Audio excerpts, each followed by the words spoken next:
탱글탱글하게 삶아진 파케리를 토마토, 크림과 치즈가 잔뜩 들어간 이 부드러운 소스에 잘 버무려 주시고요. 그 위에는 고급지게 페코리노 로마노 치즈를 갈아 올리겠습니다. 오늘 컨셉 아주 명확해요. 이탈리아 미국 이민자들의 요리 파케리 알라 바드카.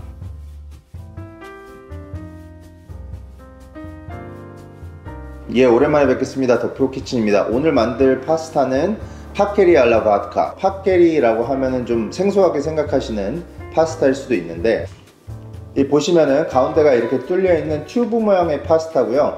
가운데가 이렇게 뚫려 있는 파스타로는 여러분들이 쉽게 접할 수 있는 페네 파스타가 있고요. 조금 더 큰 튜브라고 하면 이제 리가토니가 있을 수 있고, 그거보다 지름이 조금 더 큰 게 요 파케리입니다. 제가 이제 이탈리안 식당에서도 근무를 하면서 자주 받는 질문이 생면이 좋은가요? 드라이 파스타가 좋은가요? 이런 질문을 많이 하시는데, 그건 솔직히 모양 따라 상황 따라 다 다르다고 저는 생각을 해요. 이렇게 둥근 튜브형의 파스타 같은 경우는 이제 생면으로 만들 경우에는 이 모양이 유지가 안 되고 이렇게 푹 꺼지는 그런 현상을 많이 봤기 때문에, 이런 튜브 모양의 파스타 같은 경우는 저는 이제 가급적 드라이 파스타를 선호를 하는 편이고요. 이제 길쭉한 모양의 롱 파스타 같은 경우는 저는 이제 생면을 선호를 하는 편입니다. 저는 일단 오늘 레시피에서는 파케리를 쓰지만, 파케리를 구하시기 힘들다 그런 분들은 쉽게 슈퍼에서 구하실 수 있는 리가토니나 페네 파스타를 사용하셔도 되겠습니다. 오늘 레시피에서는 치즈도 많이 사용을 할 건데, 저는 일단 이 파미지아노 레지아노를 사용을 할 거예요. 근데 이게 가격적으로도 사실 좀 부담이 되고, 그래서 시중에서 쉽게 구하실 수 있는 이 통에 들어있는 가루로 된 파마산 치즈 있죠? 그거 사용하셔도 상관은 없습니다만, 똑같은 퀄리티는 사실 내기 힘들다는 거, 그 점은 좀 염두를 해주시고요. 그리고 오늘 레시피에서 들어가야 되는 좀 핵심 재료 중에 하나가 바로 이 판체타입니다.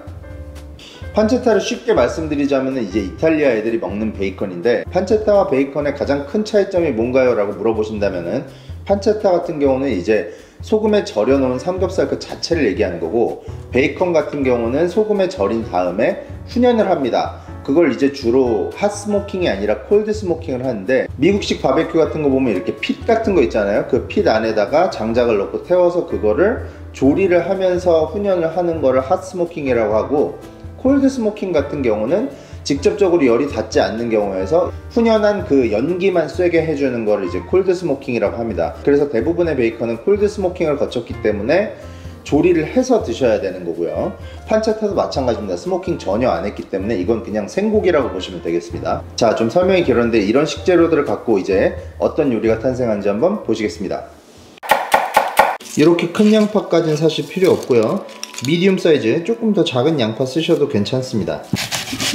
스몰 다이스를 내주시면 되겠습니다. 양파를 이렇게 좀 작은 다이스, 완전 파인 다이스까지 갈 건 없고, 저는 이제 굉장히 큰 양파라 반 개를 사용을 한 거고요. 어우, 양파 굉장히 맵네요. 오, 잘라놓고 보니까 한 500ml 정도 나오네요. 그리고 오늘 마늘도 사용을 할 건데, 일단 이게 크림이 들어가는 파스타이기 때문에 마늘 향이 그렇게 빡세게 날 필요는 없지만, 어느 정도 톤은 잡아주기 위해서 마늘은 4알만 사용을 하도록 하겠습니다. 이거를 뭐 이렇게 다지실 것도 없어요. 가볍게 chopping 해주시면 되겠습니다. 이 정도도 충분합니다. 이 정도 사이즈.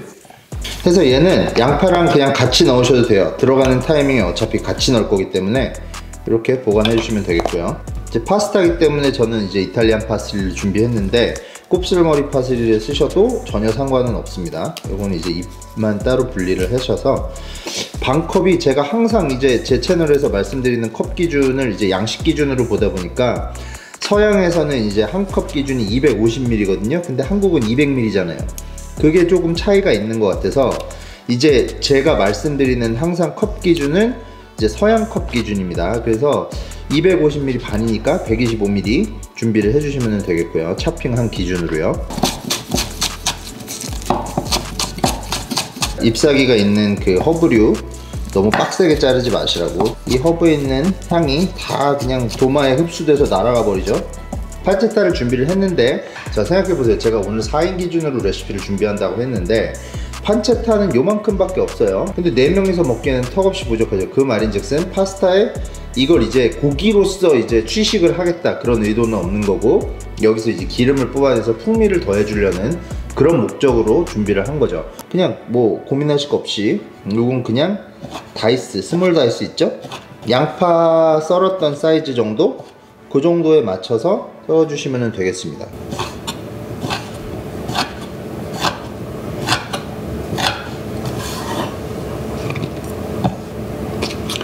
자, 그럼 재료 손질은 끝났고요. 이제 조리를 하러 가보겠습니다.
자, 다 됐는데 사진 찍고 하느라고 좀 시간이 좀 많이 지나서 이게 좀 파스타가 좀 더 많이 불었을 것 같아요. 근데 뭐 그걸 감안을 하고 맛을 보고 한번 평가를 해보겠습니다. 소스가 조금 더 많아도 상관은 없어요. 근데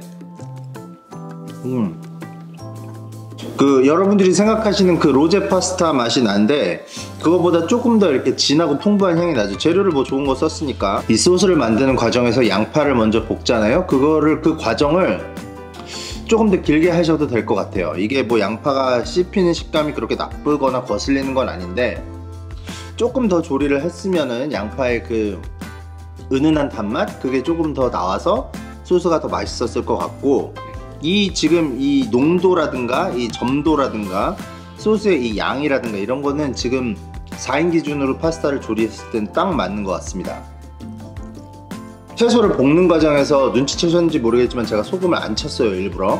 시즈닝 같은 경우는 이제 초반에 너무 많이 넣어버리면 어차피 되돌릴 수가 없기 때문에 만들어진 다음에 맨 마지막에 최종적으로 소금 간을 해서 시즈닝을 조절해 주시기를 적극적으로 추천을 드립니다.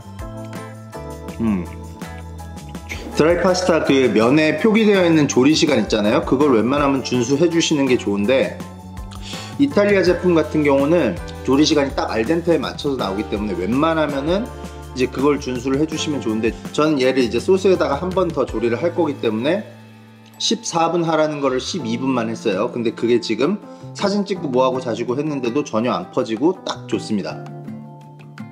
그러니까 이렇게 모양이 그래도 이렇게 탱글탱글 잡혀있죠.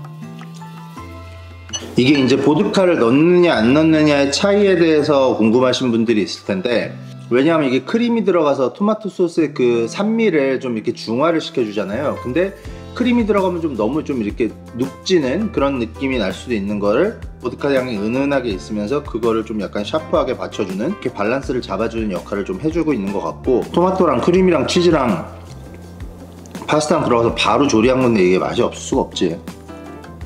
뭐 늘 제 영상에서 말씀드리는 거지만 이걸 뭐 어느 업장에 내다 놓고 팔아도 별로 그렇게 이상할 것 없는 그 정도 수준의 완성도가 있습니다. 그럼 됐어. 이 파스타 소스는 미리 만들어 두시고 냉장 보관하셨다가 면만 삶아서 섞어서 드셔도 괜찮은 그런 소스예요.